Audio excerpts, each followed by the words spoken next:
Hey everybody, I'm Zach. And I'm Jesse. And you're watching Tesla Time News. Episode 368. On Now You Know.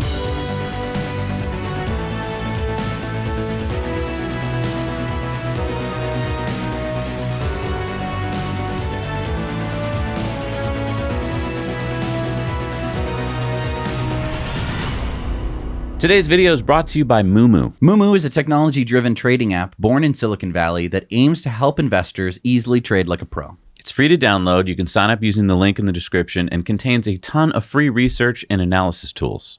As a special offer for our channel, if you sign up and deposit now, you can get up to 16 free stocks, including 1 full share of Tesla or Google upon depositing. One of the cool features we like about Moomoo when tracking Tesla is that it gives you Tesla's vehicle delivery data right on the app. If you go to Tesla Company and scroll down to operating data, you can see Tesla's latest delivery and production data by quarter. It even shows you the delivery data by model. The delivery numbers are one of the most important figures for Tesla's stock, as its results often have a direct correlation to its stock price movements. Shown in its recent quarterly announcement, Tesla's shares rose almost 7% on that very same day. So if you're looking for more market opportunities like this, be sure to check out Moomoo. Sign up today using the link in the description for more information and receive up to 16 free stocks, even 1 full share of Tesla or Google. And if you're from Australia, you can get up to 15 free stocks right now. You can decide when to trade, but don't miss out on the big bonus. Tesla Optimus's X account released this video over the weekend. Optimus can now sort objects autonomously.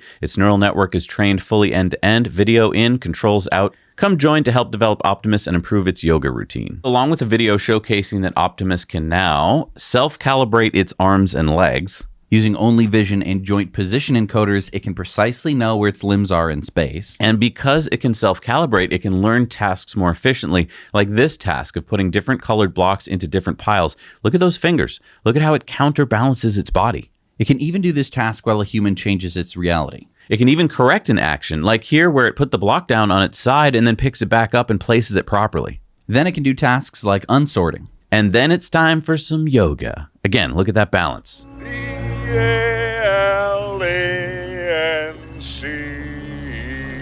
And Elon posted, progress, improvements are also coming in the actuators, sensors, and overall mechanics of Optimus. Chuck Cook says, amazing new video by the Tesla Optimus team. Don't forget, when they start to take over the world, just push the red button behind their neck. Elon said, we will definitely aim to maximize local safety of Optimus. It needs to be easy to pause using a remote or your phone with no centralized override. Hit the nose! Again, this is largely a recruitment video, an attempt to attract top talent. And I've got to imagine it works. I mean, I want to work for them, and I'm a philosophy major. Keep in mind that Tesla only started working on humanoid robots 2 years ago. On the other hand, Boston Dynamics, the company we've all seen, they started working on robots 31 years ago. Now, I think we should point out that Tesla did speed up the video a bit here. You can see it here where the human is interacting with the blocks. But, I mean, this wasn't programmed with hard code like, if you see the color green, put it in the green pile. Tesla used a neural net entirely onboard Optimus that uses only vision learning. Let that sink in. That's entirely different than what you've seen Boston Dynamics robots do. And Tesla was able to do this because they have been learning how to drive a car in the world autonomously using large training supercomputers and neural nets, and could then apply this to Optimus. Absolutely incredible. We're going to talk more about it on the Patreon Investor Club bonus stories. Tesla is such a cool company. So often we get numbers that just seem hard to believe when we first hear them. You're right. In fact, many experts, pundits, and talking heads will make it seem like it can never happen. Tesla has no advantage, no technological advantage, no software advantage, no battery advantage, no advantages whatsoever. Classic Bob Lutz from 5 years ago. We're going to share some more of Lutz's awesome predictions on Investor Club over on Patreon if you want to join us and support us there. Anyway, Jason Shahan, Tesla's director of manufacturing at GigaTexas, just revealed some pretty astonishing numbers to the Austin Business Journal. Like what? At the end of last year, GigaTexas had 12,000 employees. Now, according to Shahan, Tesla has increased that number to 20,000. Wow. And get this, Shahan says that Tesla plans to push that number to 60,000 employees by the time it has fully ramped up Cybertruck production. At GigaTexas? Yeah. Wait, so Tesla was already the second largest employer in Texas, second only to H-E-B grocery chain, which has 325 stores throughout Texas. Yeah, I mean, it's hard to say exactly how many employees HEB has in Texas because they're privately owned, but it's in the ballpark of 130,000. So I don't think Tesla will become the #1 employer in Texas next year. But, I mean, I bet a lot of HEB's employees are part-time because, I mean, it's a grocery store and they typically hire a lot of part-time workers. So maybe if we count just by full-time workers. Maybe, but I mean, being the #2 employer in Texas is huge. It means that Tesla has and will continue to increase their political influence. Because, I mean, let's not forget that Teslas are still one of the only brands of EVs not eligible for a rebate under the Texas Light-Duty Motor Vehicle Purchase or Lease Incentive Program. What? I just checked the list that was updated on September 20th, and Teslas are still not eligible for state incentives in Texas. Why not? They're made in Texas. Because, well, let's have Laura Lopez, a spokesperson from the Texas Commission on Environmental Quality, the organization responsible for the program, tell us. The program currently requires that eligible vehicles must be purchased or leased from a licensed new vehicle dealer or leasing company in Texas. Under Texas law, vehicles purchased directly from the manufacturer or an out-of-state dealer not licensed to sell or lease new vehicles in Texas are not eligible for a rebate. Are you f***ing me? Still? Well, the good news is that Texas ran out of money for their EV incentive rebate program on January 7th of this year. They had been offering rebates of $2,500, but that program expired. So I guess you could say it doesn't matter anymore. But what about all the Tesla customers who bought a Tesla before January 7th? They didn't get the rebate. Well, Tesla did have a workaround that they did for some customers where they brought the cars out of state and then delivered them. I don't know. The whole thing is so stupid. Yeah, Tesla has filed lawsuits in the district court for the Western District of Texas against the state of Texas on the grounds that Texas's law violates the First Amendment, the Commerce Clause, and are anti-competitive. But whether Tesla ultimately wins or loses this case, which could take years depending on appeals. Texans, contact your legislators, your governor. Get Texas to support one of your largest employers, your largest manufacturer. It's not hard to do. And don't just think that somebody else will do it for you. They won't. It'll only take a few minutes and you'll feel good that you were a good citizen. Look, I'm going to make it easy for you. Here are the 2 websites to find your House and Senate members. You can write one little paragraph and then send it to both your House and Senate members. By the way, where are these 60,000 employees going to park? Well, Tesla is building a parking garage for 10,000 vehicles on the east side of GigaTexas right here. That should be completed next year. Wow. I mean, it's not enough spaces, I guess, but... Hopefully there'll be some public transportation to get them there. And if we cross the pond to Tesla's Giga Berlin, we get to see the impact of Tesla having built a Gigafactory there. Yeah, Giga Berlin now has over 11,000 employees, which has obviously attracted a lot of people to Brandenburg. That's where they're located. Before Tesla moved there, Brandenburg had been one of Germany's weakest economies. But now, according to data from the Government Statistics Office, Brandenburg has now become the fastest growing area of Germany in the first half of 2023. Giga Berlin has attracted Westminster Immobilien, GmbH, a construction company that plans to build a residential area for 1,500 residents in Friedersdorf, which is just 14 kilometers or 8.7 miles away from the Gigafactory. They're also planning to build restaurants and co-working spaces in 2 commercial buildings, along with medical and health buildings. The area will be surrounded by nature and 26,000 square meters of green space. And all the roofs are going to have solar. Construction is planned to begin late next year after they get their government approvals and permits. So Tesla North America posted last week, all Hertz rentals in the US now allow full Tesla app access. This means you can use keyless lock unlock via phone key, remotely precondition the cabin, track charge status, and more. This had been a big complaint from customers who rented Teslas from Hertz. Without the app, customers had to use the key card, which not only meant keeping track of that, but also not being able to precondition, no keyless entry, and when supercharging, you have to just kind of guess when your charge is through instead of being able to track it on your phone. Yeah, I mean, this is great that they figured it out. Also, figuring out where your car is parked when you're returning to a big parking lot in a city that you're not familiar with. It's really nice to be able to locate your car with the app. And the other thing that I'll say here is that it's really smart for Tesla to do this because not only is it just nice for Hertz customers, but now somebody who just rented a Tesla is going to have, first of all the Tesla features at their fingertips for like as long as they're renting the car. So for that week that they're in some other city where they rented the Tesla, they splurged a little bit, they wanted to experience it, they got the full experience. And now they have the Tesla app on their phone. Oh, now they go back to keys and stuff and they don't like it. And they don't like it. And they're going to have this Tesla app on their phone, you know, the little icon until they uninstall it. But that's it. It's like handing somebody the keys to the car. It's as if you had rented the car and they let you keep the keys. Wouldn't start the car anymore, but you got to keep the keys as a little memento. I think it's going to increase sales. Not by a lot, but by a little. Yeah. So it appears that the U.S. Department of Justice is doubling down on their investigation into Elon's glass house. According to Forbes, federal prosecutors are looking into whether Tesla's company resources were used to supply personal benefits to CEO Elon Musk as early as 2017, farther back than previously known, according to people familiar with the investigation. And Elon replied, "This would be next level absurd. I'm not building a house of any kind anywhere." Don't be too sure I'm as crooked as I'm supposed to be. Wait, so let me get this straight. The Department of Justice is a federal government agency whose job is to protect civil rights, protect the integrity of the nation's antitrust and bankruptcy systems, and uphold the rule of law. So you're telling me that the DOJ, led by Attorney General Merrick Garland, who was appointed by President Biden in 2021, is investigating whether the richest person in the world got some special deals on some glass through his connections with Tesla and that he was going to build into his house. Uh-huh. Except this particular billionaire is Elon Musk, who doesn't appear to have a house, according to Walter Isaacson, who just spent 2 years following him around. Well, unless you count the $50,000 two-bedroom little bungalow at Starbase. Maybe he stashed the glass in there. Hey, Merrick, did you check in his fridge? Maybe he hid the glass under his bed. Did you check there? Maybe the glass house is just in plain sight like Wonder Woman's invisible jet. Do you think of that, Merrick? I think this is going to blow back on the Biden administration big time. I just don't see why they're doing this. This seems incredibly political. Oh, but here with a guest editorial on this topic is our very own Vinny Bamboozolini. Hey folks, Vinny Bamboozolini here, your trusted automotive advisor and expert on all things related to federal investigations. Now you two bozos are defending this guy, but you know what? I hope the DOJ catches Mr. Tesla red-handed, carrying all that glass he got through all his connections. He's probably in the trunk of his Model X. That's where I'd put it. If I had to hide something, which I don't. This billionaire should have to pay for what he's done.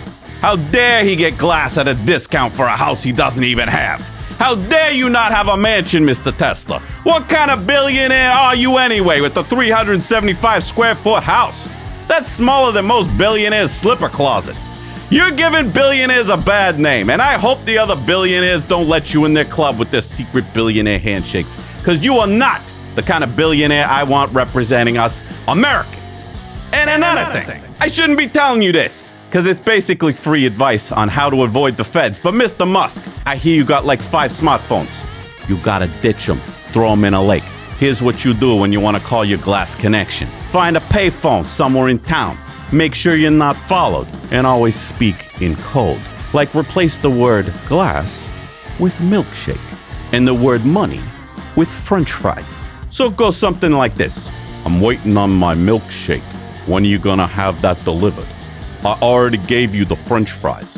See, now even if the feds do tap your phone, they think you're just hungry all the time. They got nothing. Bunch of bozos. They thought they could put me away, but they didn't even know how smart Vinny was. I outsmarted him. Bunch of clowns. Take that, DOJ. Okay, Vinny Bamboozolini, everyone. Folks, come on down to the Auto Mile. Check out the new Combustor 9000 at my dealership, the best dealership in the tri-state area.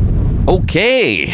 Well, Vinny should have stuck around for this next story. I feel like it would be right up his alley. What story is that? The Highway Loss Data Institute, HLDI, just published their latest list of the most stolen vehicles for all of 2020 through 2022 models in the U.S. And guess which vehicles are the least stolen vehicles in the U.S.? Let's look. The Tesla Model 3 all-wheel drive and the Tesla Model Y all-wheel drive. Correct. How'd you know?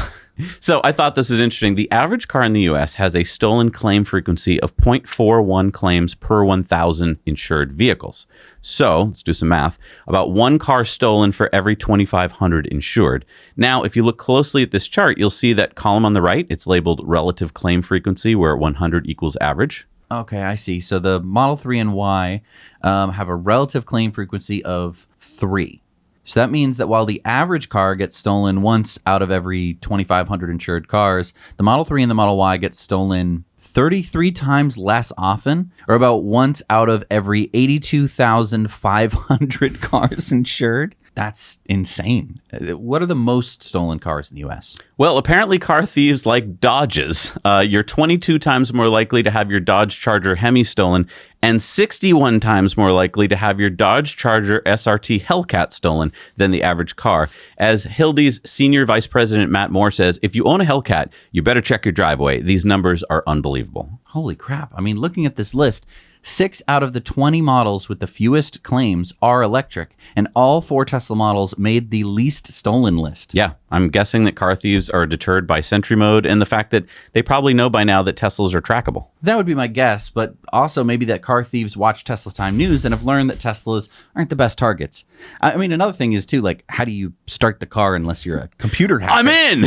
And we've seen computer hackers try to, hack into the cars, and in fact, it's more lucrative that instead of stealing a Tesla and trying to fence it and getting caught, you could just go to Tesla and say, hey, I found a weakness in your code, and they might just give you a car. So why steal one if you can get one for free? Yeah, just sit at home with your laptop. So, I love VPPs. There are going to be 2 new VPPs in Southern California, both in the same service area of San Diego. Yeah, San Diego Gas and Electric announced a few weeks ago that it's launching a VPP pilot program in Shelter Valley. It's a remote community in San Diego County.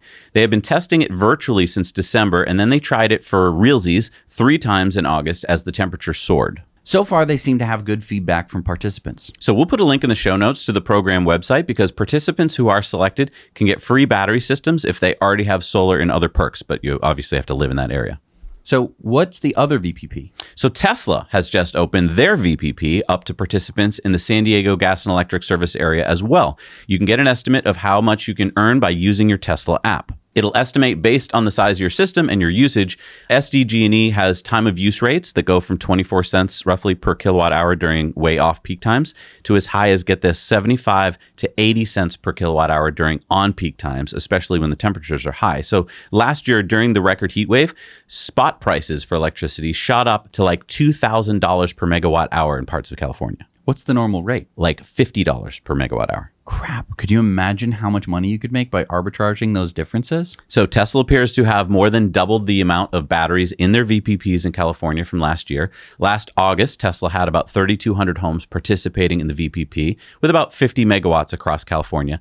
Now Tesla appears to have about 7,700 homes participating. So that's 100 megawatts with 200 megawatt hours of storage. So that could power like 80,000 homes. Yeah, that sounds about right. So you can add your solar and batteries to the system if you live in Puerto Rico, Texas, Southern California Edison, or San Diego Gas and Electric in California, or National Grid in Massachusetts, Connecticut, or Rhode Island, or Green Mountain Power in Vermont. So VPPs are growing. So I just want to ask what the difference is between joining Tesla's VPP and trying to do it yourself. Like, I mean, if I bought a Tesla Powerwall, I could just try and sell power back to the grid, right? No. So the only way that this works is because you have a lot of battery, it makes it more worth it for the grid to make these deals. Right. Because otherwise it's like, well, what is your one, Tesla Powerwall going to do when there's, a huge deficit in energy? Whereas Tesla can say, oh, well, you need like 50 megawatts. Oh, absolutely. You want, here it is. Right. And then it's like, and give us some money. And then they turn to the people who own those batteries and say, here's your share. Exactly. Now, maybe in the future, you'll be able to hook up your individual Powerwalls to the system and get paid individually. That would be great. Yeah, because I'm going to have that big a battery. I want to have several megawatt hours of battery. That's so sick. Hey, and if you like VPPs and you like this show, hit the like button. It really helps us out. All right, it's time for the Cybertruck Roundup. Yeehaw! The Cybertruck Roundup. So we got this tweet here, and this is from Larry Ellison. He was the former Tesla director. He's the CTO and executive chairman of Oracle, good friend of Elon's. Mm-hmm. He goes to his house in Hawaii every now and then. He said, our next generation police car is coming out very soon. It's my favorite police car. And Elon said, awesome. So this was at an Oracle event. And I think that's just a CGI of what they think it'll look like, but that is pretty awesome. Oracle police? What? Maybe for their campus police? Security? Okay. Then Elon posted over the weekend, I just drove the performance Cybertruck today, and it kicks ass next level. Okay, so is this the tri-motor all-wheel drive version with 500 plus miles of range? Yeah, I mean, Tesla had stated it'll go 0 to 60 in 2.9 seconds, which would beat the Rivian R1T, by the way. Top speed would be 130 miles an hour. So now the big question. The starting price when they revealed this was going to be $69,990. What will it be now? And the other big question is, will this be their first version released? Well, and other questions, is it going to be quad motor? Why is it tri-motor like they said? A lot of people have been saying it's going to be quad motor based on nothing. So, I mean, who knows? Who knows? We can just sit here and conjecture all day. I think it's going to be able to be a boat, like I've conjectured before. Okay, so no Cybertrucks in this photo, but I think this photo actually may relate to the Cybertruck delivery event. So what are we looking at? This is the newly built entrance to GigaTexas. In Joe Tegmeyer's Friday drone video, he flew over and we could see craftsmen finishing up the black glass. So it seems like a really good sign because if you remember at GigaFest, Tesla had a Cybertruck on display here before the entrance was finished. Yeah, it just seems like the perfect place to showcase the Cybertruck. I mean, look at those angles and the stainless steel. So my conjecture is that getting it all finished could signal that the delivery event is coming soon. Now, I know we've heard from a bunch of sources that it's going to happen in October, which it probably is going to, but we have not heard officially from Tesla. Even though drivers of the Cybertruck have said that, and they're probably very closely related, I doubt they're allowed to say anything. So while I hope they're right and it's coming in October, I don't know if we should hold our breath. So is this a lone Cybertruck at GigaTexas? How can you tell? Yeah, as of Friday, there was just a single Cybertruck on the outbound lot ready for transportation. And that's because last week was a really slow week at GigaTexas. It looked like production had halted for upgrades and retooling. But there was a lot more cars at the end of the week. So hopefully this week that we're in now, things will start ramping back up a bit. So maybe they were getting some robots in or some other machines. Yeah, there was a lot of stuff going in. So that's the conjecture, is that it was kind of a slow week. Maybe it was almost like a vacation week. Next, we get this in Los Gatos. Brandon S. spotted a blue digital camo wrapped Cybertruck. Yeah, so look at the screen is covered up here, but we see a couple new things. Cybertruck is branded on the tires, and this Cybertruck has a round steering wheel. So maybe they don't all get the yoke, or maybe there's just an early model. Also, what does that mean? On the left side of the dash, it says 47.3. Do you see that in green there? Is that the tire pressure? That's what I was thinking. I mean, that's the closest. I was thinking it can't be temperature because it's too warm for Celsius. So hot it hurts. Too cold for Fahrenheit. The opposite, right? And 47.3, I mean, it could be a trip mileage meter. It could just be a testing thing. I don't know if that's going to be on the final Cybertruck. It's very retro 80s digital, so who knows? And look, if you want to find out more about what's going on with Cybertruck, the latest, the greatest, head on over to our sponsors at the Cybertruck Owners Club. They've got all the information there, all the latest pictures and videos, and they've got the reservation tracker so you can find out where you are in line. So we just reviewed the Hovsco HovCart over on our Now Let's Review channel. Yeah, this has become one of my favorite e-bikes. I like to call it the SUV of e-bikes. Yeah, not only does it have fat tires, and not only does it have front suspension, but it has places to put a lot of stuff. Yeah, it's a cargo e-bike. And because there's so many accessories for it, you can actually transform it into a kid-carrying e-bike as well, which is really fun. Yeah, that's what's so exciting about all these new variations that you can do once you have a battery and a motor. Right, because if you had a lightweight road bike that weighs like 2 pounds, you would never want to throw hundreds of pounds of stuff on there and try and make it up a hill under your own leg power. But with a fat tire e-bike like the HovCart, I feel like you could not only do food deliveries, but probably even more heavy deliveries as well. Yeah, I mean, I got to take my young cousin out for a ride, actually her and her friend.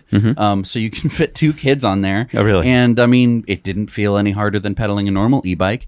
And it was just so much fun.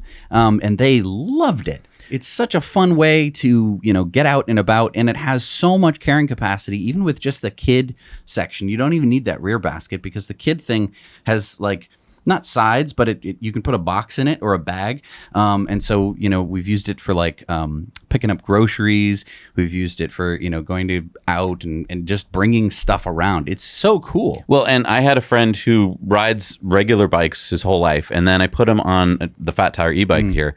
And he just took off, first of all, and didn't even want to let go of the bike when we were done, but didn't realize what it could do. I mean, he came back and he was just like, oh my God, this thing is amazing. He went off down a beach, by the way, which he couldn't ride his regular bike on. And because of the fat tires, he just felt like invincible and he could do things that he couldn't do before. And it's not about turning this into a motorcycle, right? You're still pedaling. And if you want to, and you're still putting in energy. And when we go for rides on like our HovCart, I come back feeling energized. I come back feeling like I've got my workout, but I didn't kill myself.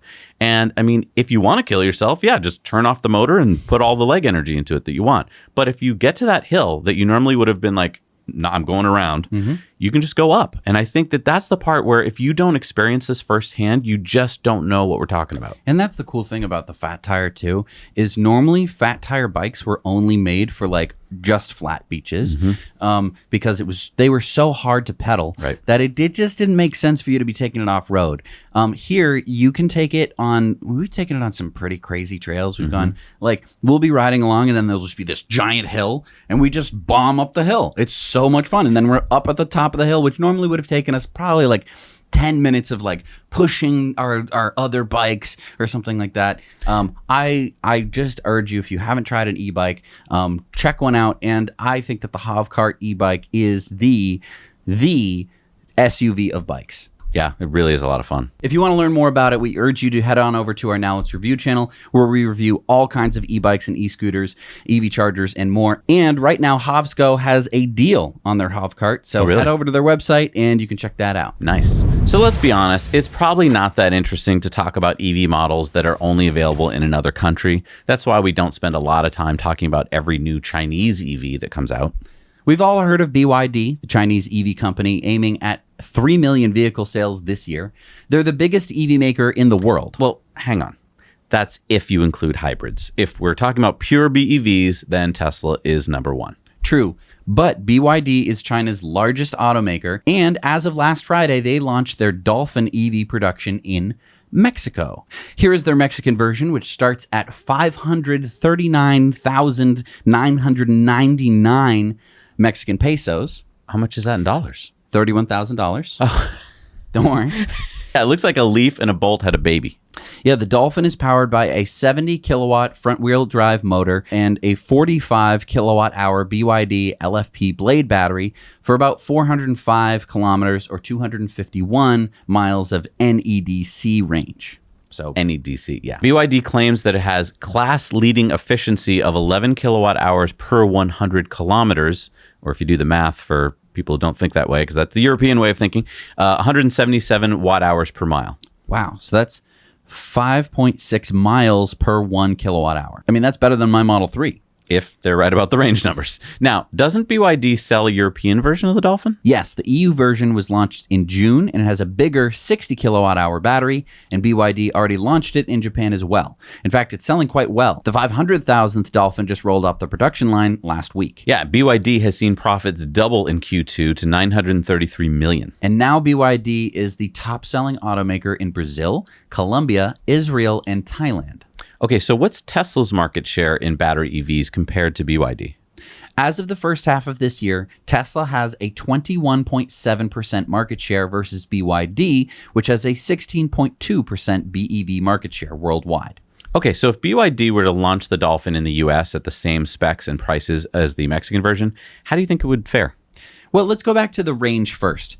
251 miles of NEDC range is more like 175 miles of EPA rated range. So that's a big question. Would you spend $31,000 for 175 miles of range? I mean, it's not super attractive. How fast does it charge? Let's see. BYD claims you can DC fast charge it from 30 to 80% in 29 minutes at 88 kilowatts.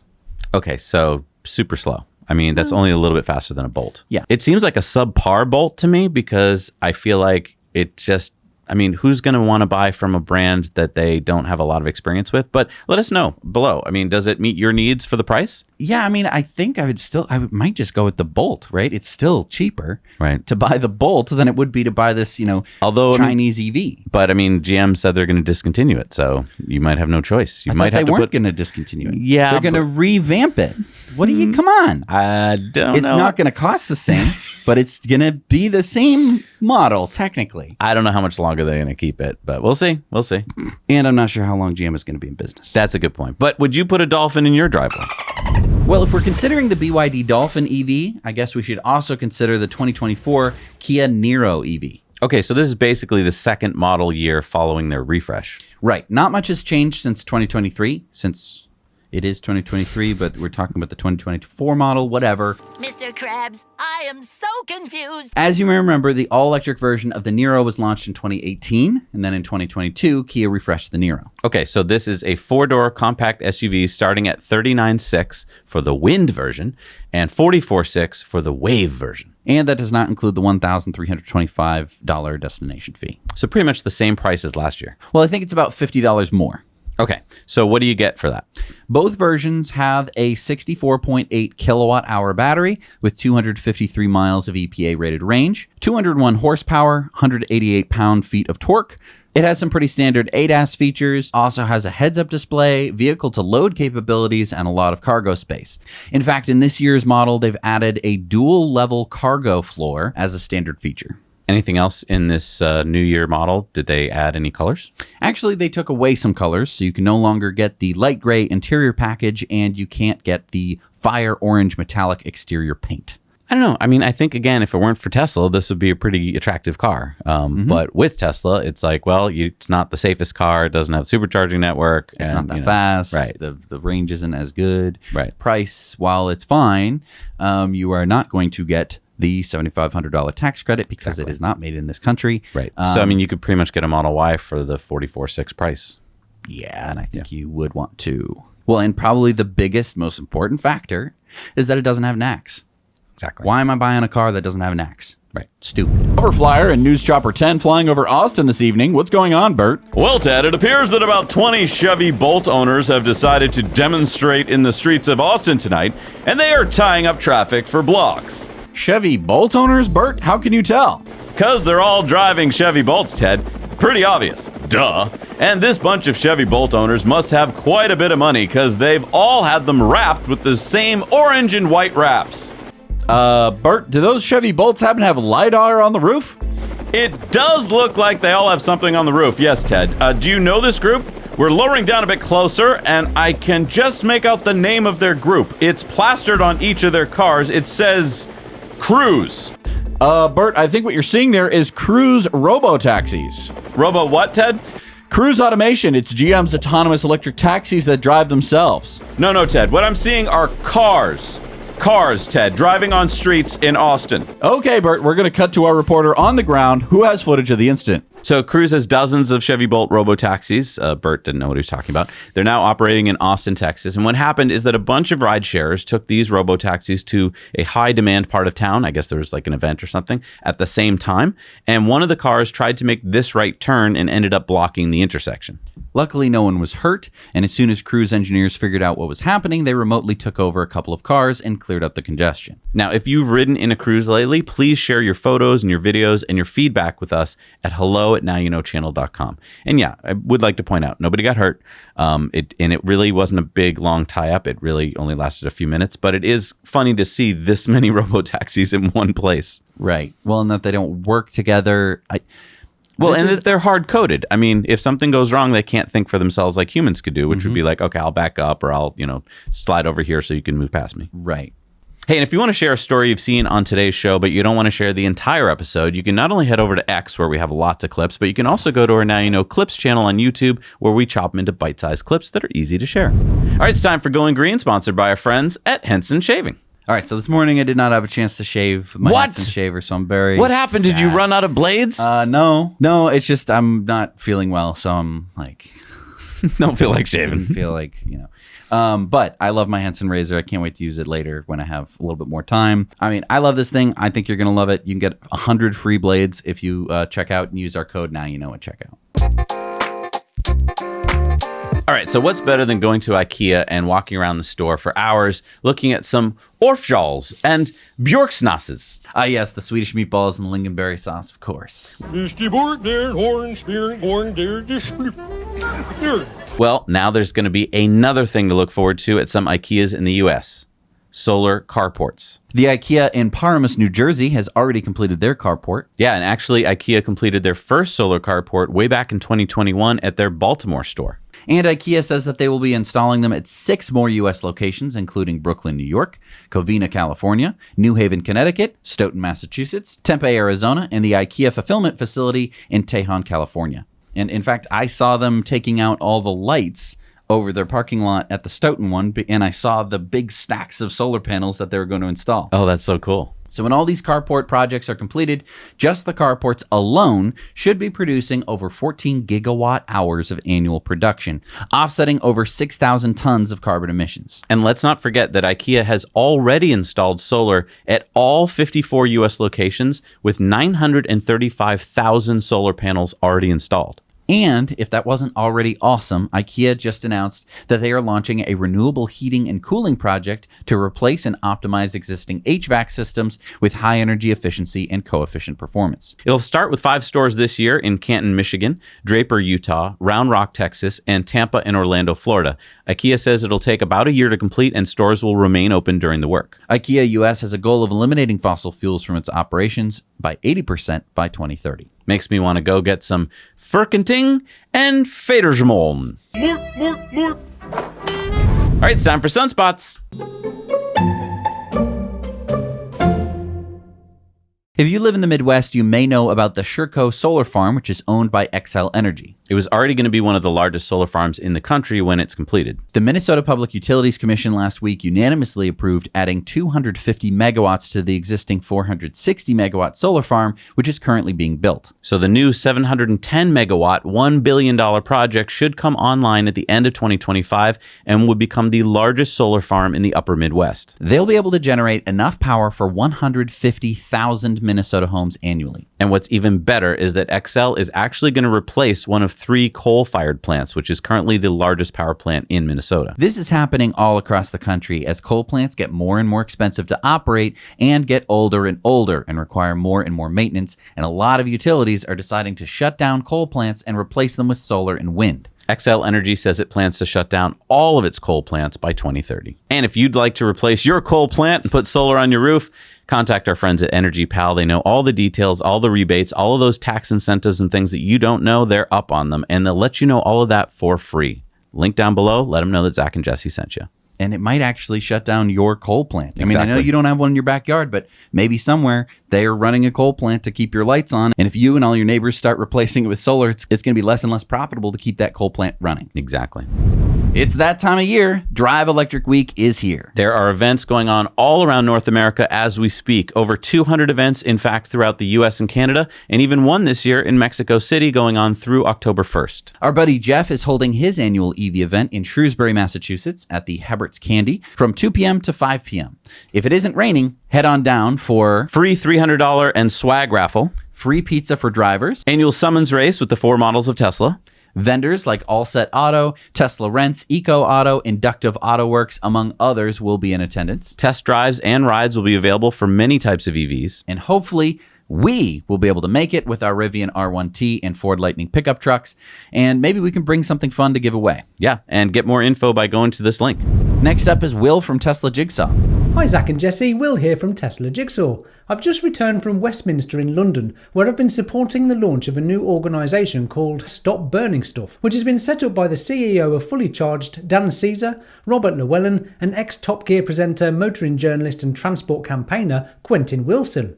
What will Stop Burning Stuff do? Rebut the myths, point people to accurate information, act as spokespeople, direct with press and media, and engage with politicians and civil servants too. But why is that necessary, you might be asking?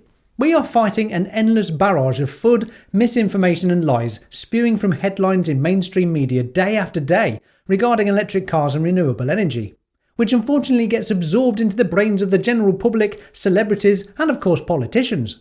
Whilst this event quickly debunked every myth out there regarding EVs and sustainable energy, unfortunately the message wasn't received by our current government, as Rishi Sunak has just delayed the banning of petrol and diesel cars for a further 5 years, taking it to 2035, utterly destroying the hopes of reaching anything like net zero by 2050, and indeed destroying the UK's reputation as supposed world leaders in sustainable energy, innovation and clean technologies. What a tragic, wasted opportunity that was. But despite all this political nonsense, 1 in 5 new car sales in the UK are now electric, and I believe we've long passed the tipping point of EV adoption. The disruption of electric cars is happening with or without a 2030 ban, I suppose. Here's a quick reminder of how our Conservative government's green plans are going. The UK offers 0 subsidies for buying a new electric car. They offer 0 subsidies for homeowners wanting to buy and install a wall charger. Household energy bills have more than doubled in the past 2 years. The UK government is handing out hundreds of new oil and gas licences in the North Sea. But it's okay, because the government has committed £20 billion for new carbon capture projects. And I've been to visit one already.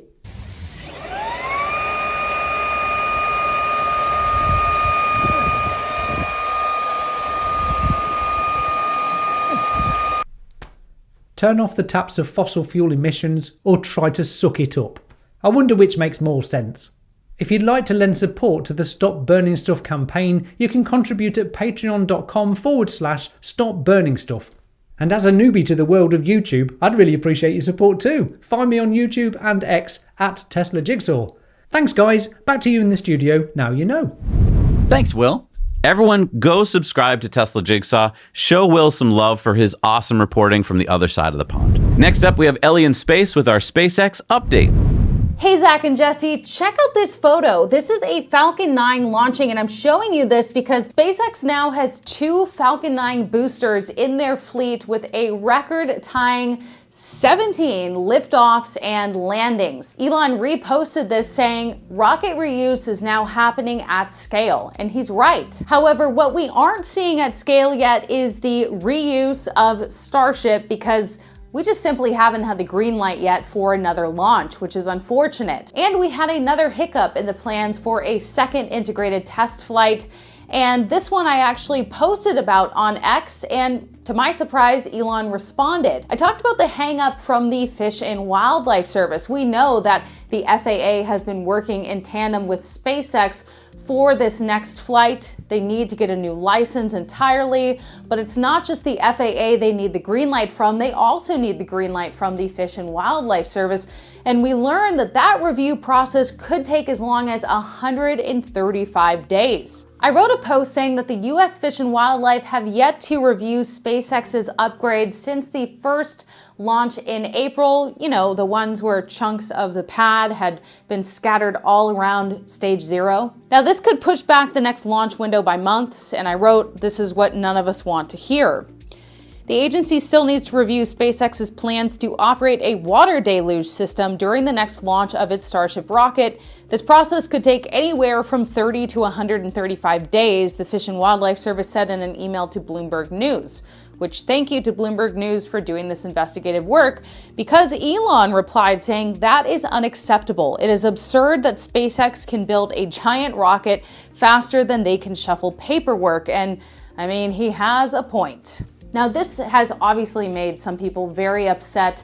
So the Starship launch date is a moving target, but a lot of people have been commenting saying, well, why don't they just move to Mexico? Why don't they just launch in Florida already? So I'm actually making a video about that on my channel if you want more background and context about why it's just not that easy. So my channel is Ellie in Space. If you want more SpaceX background, please subscribe to me there. So until then, I guess this is the most action I'll have with Starship for a while. I'll see you guys next week.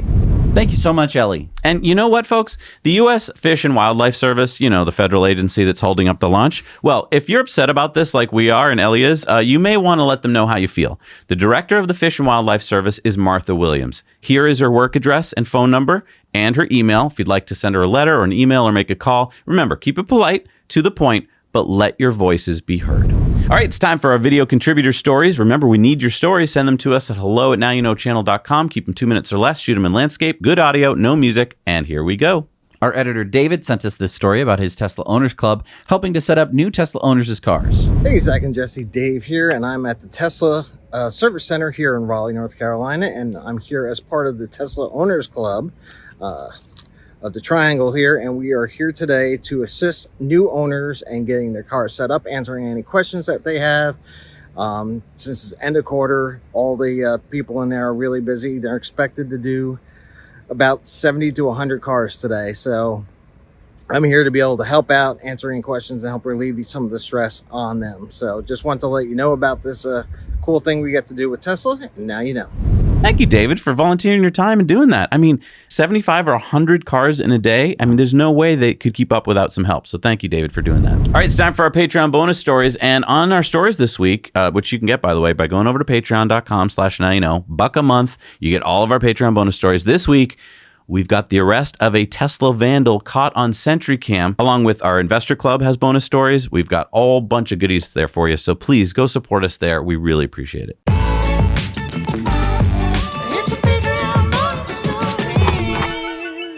All right, we are back from our Patreon bonus stories, and we got a poll this week. That's another one of our perks over there. And we asked, are you impressed with Optimus? And yes, everyone was impressed. All right, it's time for Elon's X's of the week. And Doge Designer said, the super dad, Elon Musk. Elon says, little X is my emotional support human. This article from Wall Street Journal saying that Tesla and Saudi Arabia in early talks for EV factory. Elon says, yet another utterly false article from Wall Street Journal. Wow. Now, this is interesting. A lot of tweets from Tim Cook at Apple this week that Elon responded to. I think he's trying to become best buds with them or something. Elon said, how did most of the legacy media go from superheroes of free speech to supervillains of speech suppression? And Jason Calacanis said, follow the money. Number one, having your advertising business gutted by Craigslist, Google search ads, and YouTube started the collapse. Number two, social media and podcasting stealing your audience finished the job. It's actually a sad story. Elon said, yeah. Texas Lindsay tweeted out this Wall Street Journal article, the New York meeting of billionaires Bill Gates, Warren Buffett, David Rockefeller, George Soros, Ted Turner, Oprah, Michael Bloomberg, and others. All this going on in a top secret meeting. And Elon says this is messed up. So Dan O'Dowd responded to Not the Bee, saying the CEO of the company that provided the software for the F-35 has claimed that his software can't be hacked. What do you think? Is their software so secure that it can't be hacked, or is this a display of reckless hubris? And Dan O'Dowd responded. He said, there is software that can't be hacked. It's not just in your experience, which doesn't include nuclear weapon security like mine does. Try to hack an F-35. The Russians and Chinese have been trying for years. And Elon said the latter. Basically, it's reckless hubris. Tesla Economics says, trust me when I say this, you don't want to be Elon Musk. The weight he has on his shoulders is unlike anyone has ever felt. When the future of humanity relies on you and your companies, the opportunity costs and stakes are extremely high. Elon says, I often do not wish to be me. Stephen Mark Ryan says, insanity. YouTube has lost the f***ing plot. Make 1984 fiction again. And this is referring to Russell Brand being demonetized on YouTube. Elon responded on X. He says, he is not suspended on this platform. Innocent until proven guilty is a wise and fair maxim. They can't say they want censorship, so they attack by other means. And Elon went on to say, for what it's worth, I asked Tallulah, his second and third wife, who was in a movie with Russell, St. Trinian's, if she had ever heard any negative rumors about him in this regard, as things circulate quickly on a movie set. She said he was always polite and gentlemanly to her and was surprised to hear these allegations. Colin Rugg says, new, Elon Musk SpaceX is suing the United States government after the Biden Department of Justice issued a complaint against the company for not hiring refugees. Elon says the system is rotten. Good for him suing them. Rune says, it seems like in the Isaacson book, whenever Elon makes a supposedly crazy choice and half the underlings freak out, it's literally never actually a crazy choice. The underlings are upset with his style and certainly more than the choice. AI says, also because Isaacson focuses on the most controversial decisions to keep the story interesting. Elon made a decision everyone agreed on. Snooze.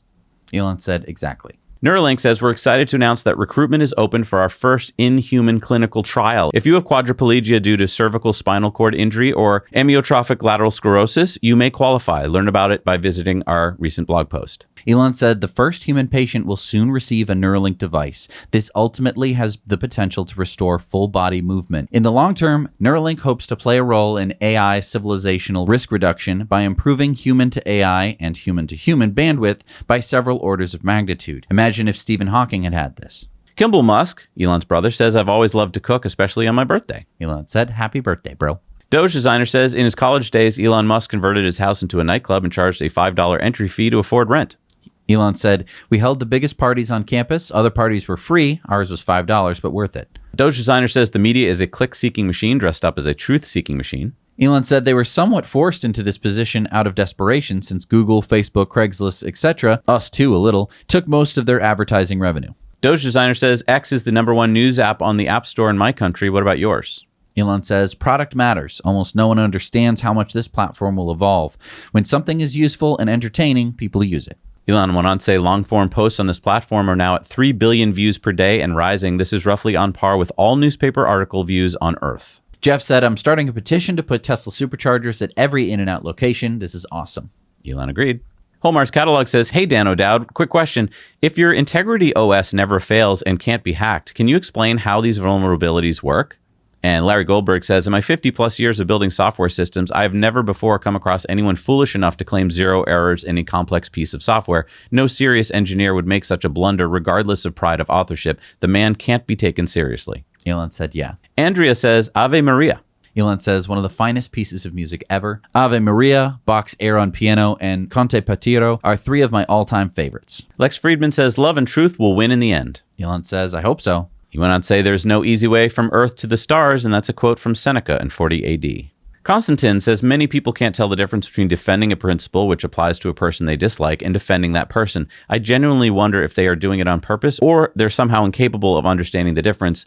It's not that hard, surely.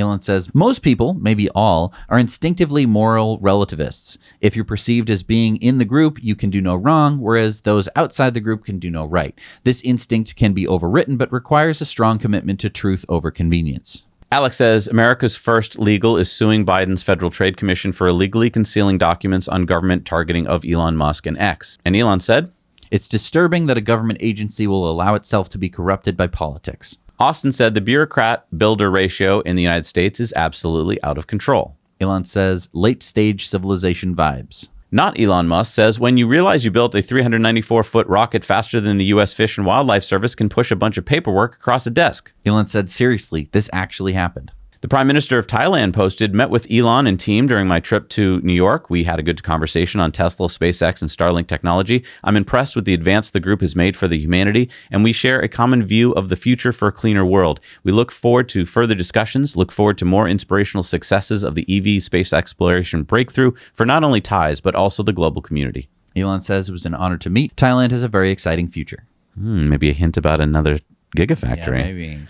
Eva Fox says, if you're happy in love and you love your work, then you will be fully happy. If you have one of those two things, you'll be half happy. And that's a quote from Elon. Elon says, there are times for almost all of us when neither has been good. Sawyer Merritt says, news. The UAW strategy of having targeted strikes against the Detroit Three aims to damage the company's reputations and, quote, keep them wounded for months, according to private messages written by a top aide to the union's president. And Elon responded with an exclamation point. Gee, I wonder why he didn't want unions at his factories. Sir Doge of the Coin says Elon Musk's biography is the greatest ad for Polytopia ever. His competitive edge is unmatched. Elon says, great game. I had to stop playing it as it was using up too many neurons. S.E. Robinson Jr. said, did you know SpaceX has a hovercraft at Starbase? Me neither. Why? It is used to transport employees from South Padre Island over to Starbase. Pretty dope. Elon says, works pretty well. Tesla owner Silicon Valley says, do you miss the Obama administration? Obama was a huge supporter of Elon Musk. Elon says, he was indeed, unlike the current president. I do miss him. Doge Designer says, Elon Musk used to rewrite code of engineers working at Zip2 after they went home and used to work 120 hours a week. He never really wanted to be a CEO. Elon says, I don't want to be the boss of anyone. Not the Bee says 0 students at 13 Baltimore high schools test proficient in state math exams. And Elon responded with an exclamation point. Matthew Dunnigan Ryan says, things Elon Musk is responsible for: accelerating the world's transition to sustainable energy, reusable rockets, global satellite internet. 3, the UAW strike. What? How? Well, that's what the news media is saying. What? How? What? And then Elon said, if in doubt, blame me. James Catt says, hard to disagree with the UAW on the topic of Mary Barra's salary. She has created zero value for GM shareholders over her entire tenure as CEO. Why is she worth over $20 million a year? If she's worth over $20 million a year, no shit, the blue collars want more money. Elon says corporate compensation should be proportionate to success, just like it is for pro sports. And that's a chart, by the way, of GM over the years. So if you had invested in it, you'd have lost money. And like I said, Tim Cook's been tweeting out wonderful things about his new iPhone. And Elon said, the beauty of iPhone pictures and video is incredible. And this is because Apple is advertising on X. And I think he wants to keep them happy. Wow. Oh, and here's another one. Dima says Walter Isaacson's biography of Elon Musk sold 92,000 copies in its first week on sale. We've got one right there. Paul Graham says, if you're socially awkward, people will mistakenly think you dislike them, and that will make them actually dislike you. Elon says, good thing I'm never like that, LOL. Jeff Lutt says, auto bailouts, $27.2 billion went out to the big three in the last year from the Department of Energy. That's the federal government. And Elon said, exclamation point. He usually uses exclamation points to bring your attention to something that he thinks is interesting. Elon Musk then tweeted out, I am going to name my son Physics. Then I will be the father of physics. Siobhan Zillis, mother of his latest 2 children, says, what's your best guess on the answer to the Fermi paradox? And Elon said, Sim. So it's a simulation. Ellie G says, do you think string theory is legit and we should keep pursuing it or start moving on to different theories? And Elon responded with a thumbs down for the string theory. He doesn't think it's legit, and nobody does anymore. Rune says, no real advancement has been in theoretical physics since 1997's Maldacena duality holography principle. Lambda Rick says, isn't someone trying to build antimatter-powered rockets? Elon said, that's the ticket for interstellar journeys. Declaration of Meme says, Demolition Man has now become a documentary. Elon said, so true. Everyone should watch that movie and Idiocracy too. Frankly, President Camacho is sounding quite appealing these days as compared to some other options. Woo! Got your X's. All right, it's time for community mail time.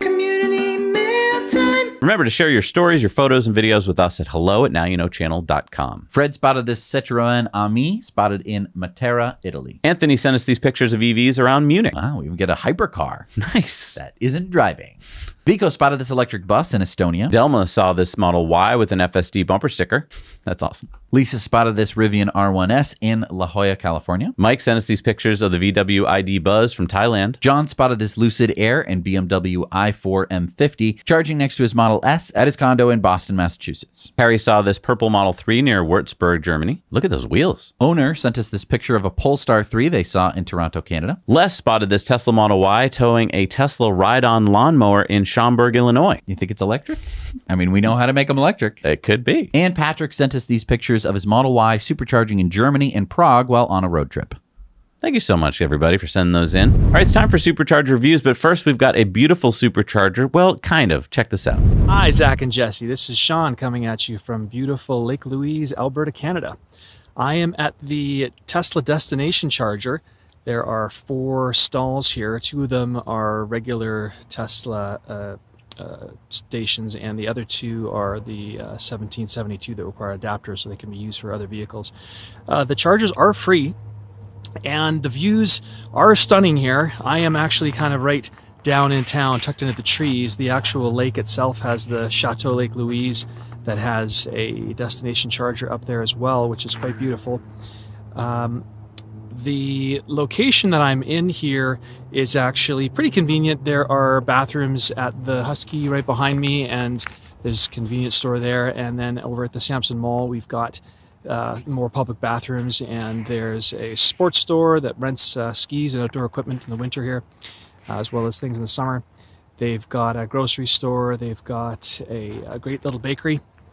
And the score that I would actually give this destination charger, despite the fact that it is free and the views are beautiful, and there's hardly anyone ever at this destination charger, I'd give it a 4. And the reason is because Tesla, what we actually need here is a supercharger. We've got superchargers currently located in Golden, in British Columbia, and we've got them in Jasper and in Canmore here in Alberta. But within Banff National Park, we've got a big hole in between all those superchargers. And so you've got to go quite a long distance between them. And if you find yourself needing a charge, the destination charger here, despite the fact that it's free, it is slow.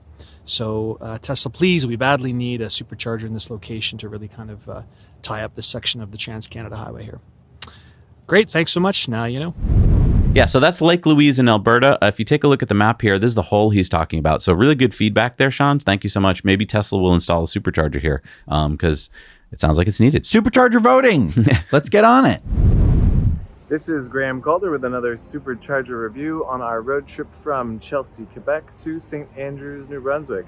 I'm here in Woodstock, New Brunswick. We're getting quite close to our destination now, and we have another 8-stall supercharger.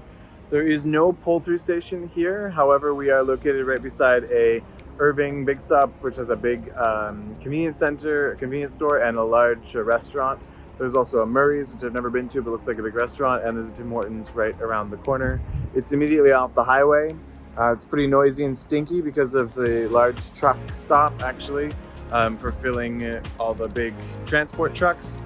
So maybe someday there'll just be a level 4 charger here for Tesla semis. But this is my review for the Woodstock 8-stall supercharger, and I think that I'm gonna give this one,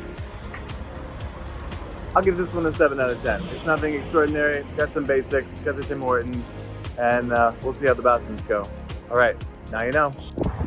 Hi, Zach and Jesse. I'm Lane, and we are at the North Aurora Supercharger. This is an 8-stall Gen 2 station right off of I-88, but there is also not much to do here. You might want to pick up some food before you get there. There's only a Woodman's Market in this lot.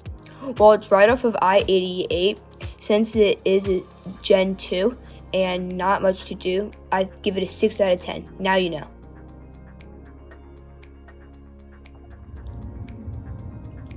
Here we are in Sudbury, Ontario.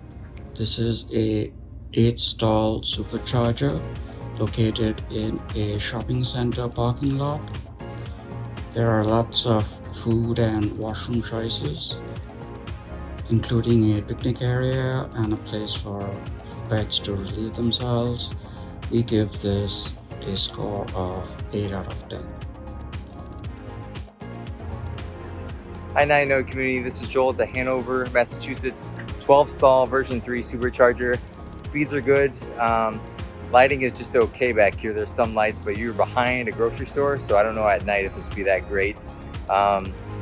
Getting around, there's some other shops out front too, but it is a bit off of Route 3, and because there's nothing like real short walk and the amenities aren't the best here, I'd say it's only a 4 out of 10. Now you know.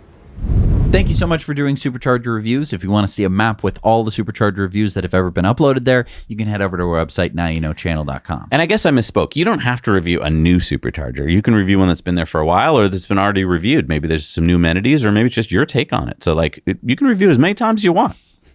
All right, what do we got for new Superchargers?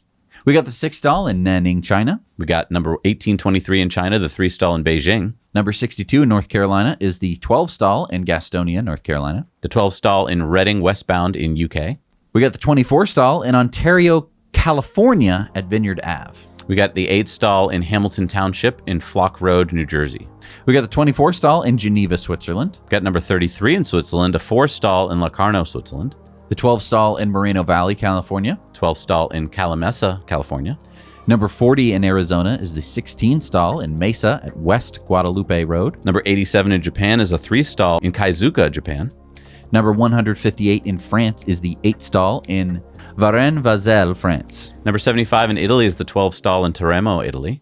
Number 122 in the UK is the 8-stall 150 kilowatt in Fleet, southbound UK. Number 5 in Slovakia is the 8-stall in Trenčín, Slovakia. The 12-stall in Medford, New Jersey. Number 59 in Spain is the 8-stall in Villaseca, Spain. Number 38 in Ohio is the 12-stall in Rossford, Ohio. Number 67 in New Jersey is the 20-stall in Paramus. Number 70 in Pennsylvania is the 6-stall in Monroeville, Pennsylvania. Number 64 in Virginia is the 8-stall in Colonial Heights. Number 136 in Texas is the 16-stall at Pearland, Texas. Number 391 in California is the 24-stall in Bishop. And number 45 in Georgia, number 1,956 in the United States, number 5,533 in the world is the 12-stall in Peachtree Corners, Georgia. Wow, we're almost getting to 2,000 in the USA. Yes. That's awesome. And thank you so much for making it to the end of the show. Thank you, buddy, because you're feeling a little under the weather today, but you pushed through. Yeah. You got it done. That's, that shows commitment right there. Yeah. Like we don't call in sick. We do our best to get the show out every single week. And we just really do. Thank you for joining us. Thank you to all these people going by right here. These are our patrons. If you head on over to patreon.com/nowyouknow, maybe you've never been there before. Maybe you're like, I don't know what they're talking about, and I don't want to know what they're talking about. That's a good point. I mean, if you haven't been to Patreon, you don't really know what you're missing because you haven't been there, and you don't know how it works. Basically, it's this, if you pay to support us, you get to see all of the things that we're basically posting there all the time, and that's everything from Patreon bonus stories to Investor Club bonus stories, polls. We did a video the other day. I think it should be coming out this week about a really cool thing that we've been working on for our Investor Club. Yeah. Well, not for our Investor Club, but it's related. And right. I don't know. It's a really interesting thing. If you haven't checked it out, if you like the stuff that we do, you can go check it out and support us. And we would really appreciate it. And hopefully you get your money's worth out of it because it's not just like, please help us. We're going to do some work. And we're about to go. I'm still feeling under the weather and I'm out of tea. But we're going to go record our Investor Club bonus stories and stuff like that. So definitely go check that out. Thank you so much, everybody. We'll see you next week. Now you know.